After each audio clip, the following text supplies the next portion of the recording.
ஆராதிக்கணும். இங்க வசனத்தை பார்க்கிறோம். எருசலேமே, உன் மதில்களின் மேல் பகல் முழுவதும் ரா முழுவதும் ஒரு காலம் மௌனமாய் இராத ஜாமக்காரரை கட்டளையிடுகிறேன்.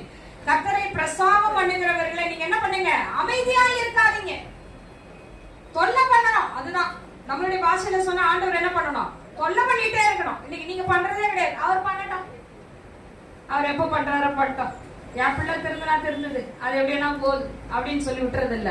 ஆண்டவர் என்ன பண்ணணுமா? எப்படி டிஸ்டர்ப் பண்ணலாம் அவரை? ஆண்டவர் எப்படி டிஸ்டர்ப் பண்ணலாம்?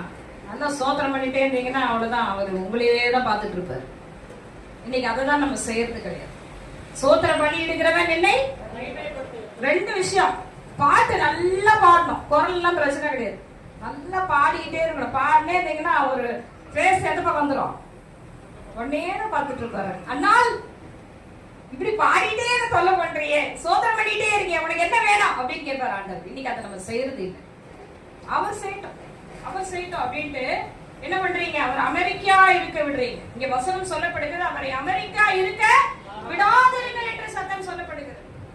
அவர் எருசலேமை ஸ்திரப்படுத்தி, உன்னுடைய வாழ்க்கையில தேவன் உன்னை ஸ்திரப்படுத்தி உன்னை புகழ்ச்சியாக்கும் வரைக்கும் என்ன பண்ணக்கூடாது? அவரை விடக்கூடாது.